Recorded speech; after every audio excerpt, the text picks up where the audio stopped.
December 26, 1976, Sunday morning, late afternoon. I went to my friend Diane's house to keep up with any bit of alibi in case Mr. and Mrs. High and Mighty telephoned to Mr. and Mrs. Certifiably Insane. Even though the roads were slippery, I walked the long way around to avoid McGuire Mental Institution.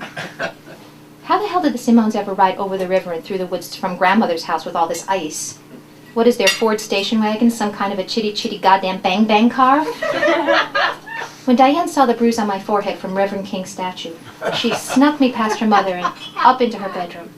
Diane let me talk and talk without giving one word of stupid advice. She is an excellent listener, and personally, I think she would make a wonderful therapist someday. Then she blasted Janice Ian's I Learned the Truth at 17 over and over while I cried, and she patted my shoulder. Hell, we do this some days for no good reason. She calmed me down with a can of Tab and Donnie and Marie's ballad, Deep Purple. Diane is a big Osmond fan, which is why her whole bedroom is decorated in 100 shades of violet. So there in my girlfriend's bedroom of rich and royal hues or gross and gaudy colors, I fell asleep. I dreamt that I killed somebody while sleepwalking. When I woke up, the sky through the window was that afternoon winter gray, and I didn't know where I was. My guts ached with fear of my father, and I leaned over the side of Diane's bed and vomited into her eggplant-colored trash can, Fruit Loops and Captain Crunch floating in a sea of Tab.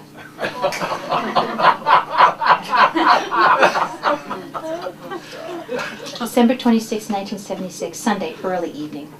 By the time I headed home, it was completely dark, that kind of lonely dark that comes so early in the winter. Even the millions of flashing reindeer and waving Santas could not lift my spirits. Coming around the corner, I saw our sagging house. The storm had blown a solitary row of blue Christmas lights off the roof. They dangled dangerously into the driveway, swaying as if they were alive and looking for a victim. My father's tiny green gremlin was in the driveway. Snow drifted around it. He'd been home all day. The side door to our garage kept blowing open and shut with a bang, and my heart was pounding like a big bass drum. The house was dark, except for a single bare bulb in the cellar, Mom doing laundry, and the nervous blue lights of our little Tourette syndrome tree through the picture window. I'm not the praying sort, but by the time I entered our garage, the only choice I had was to say a Hail Mary or pee in my pants. Would it be my father lurking in some dark corner, a grimace of pure, unadulterated hate upon his Irish mug, or my brother dead somewhere in the dark house, and it was my job to find him? And then I heard it.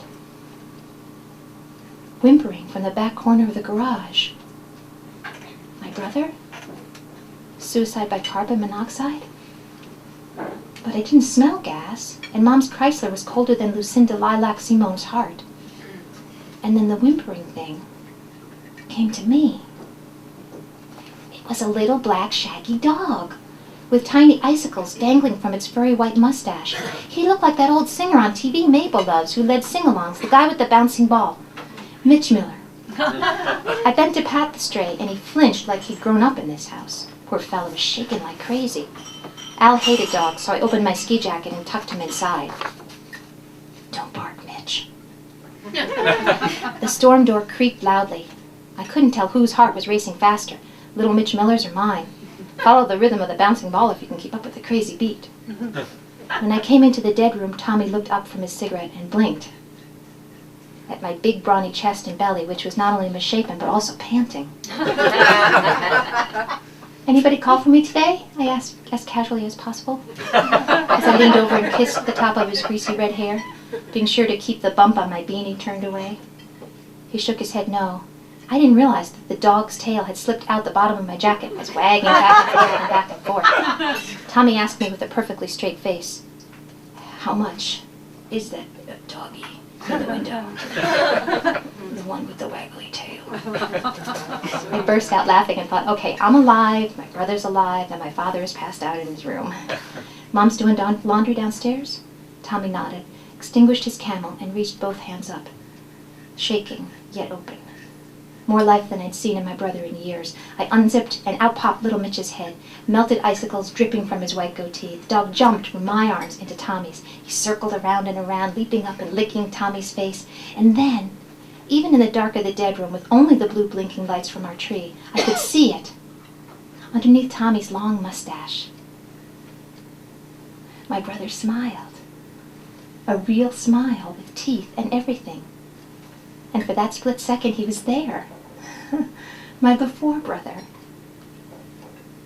I'm going to convince Mom that we should keep him, Tommy. Take him upstairs so the big bad wolf doesn't find him and bake him into a doggy donut.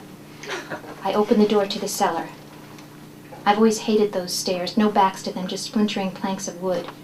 As a kid, I was afraid that I would trip and fall, disappear between the stairs into the darkness, a sacrifice to the boogeyman. My mother's back was to me as she ironed under the solitary bare bulb.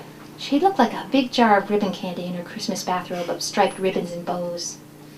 She was pressing my brother's pajamas and crying onto them. Who needs a spray bottle full of water for the tough wrinkles when you've got tears? Mabel sang about a mother searching for her lost son. The kid in the song has no shoes on his 2 little feet, no hat, not even a cloak. Oh, up get to Mohim wishing, Mohawkin, oh, Abu Halim. Oh, up get to Mohim wishing, is a boher.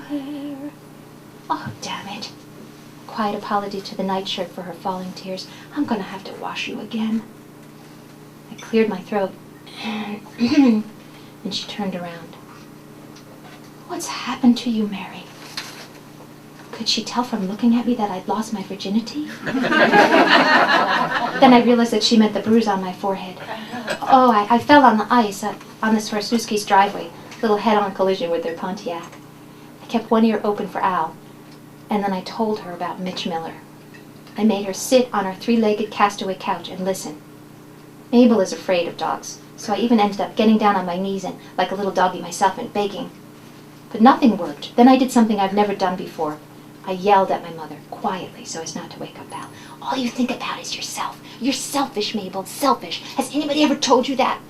Ma turned red in the face. She stammered and spit like a car overheating and shook my brother's pajama top at me, like both a weapon and proof that she wasn't selfish, proof that she didn't think only of herself. And then she covered her face with Tommy's pajama top and cried.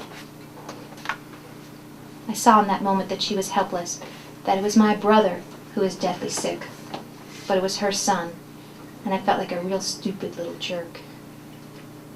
He was a beautiful boy, Mary, a beautiful boy. Ma, maybe the dog would help him. I used to sit on the floor at my feet while I read the paper and play with those little tin figures. The soldiers would run up and over the hills of my shoes. Ma, I read that animals are good for people who are sick that way. We often had conversations like this, my mother and me, 2 trains running parallel, each on her separate track. I don't know where he went, Mary. I saw him, Ma. I saw my before brother. Now that made Mabel pull the emergency cord on a runaway railroad. I swear, Ma, when Tommy took that poor defenseless dog in his arms, he smiled, a real smile. And then I broke down like a little baby and cried about how much I loved Tommy and how I think the dog really could make a difference. And my mother comforted me on that lumpy old lopsided couch in our basement. Yes, she said, eventually, we could keep the dog. We'd hide it from himself, upstairs in Tommy's room. And then she took my face in both her hands, and using Tommy's pajama top, my mother wiped away my tears. She stroked my hair out of my face like she used to when I was little. It's your prize, Mary, your auburn hair. And then, you're going to get out of here, Mary. You're going to get into that fancy music theater school. God, I hope she was right.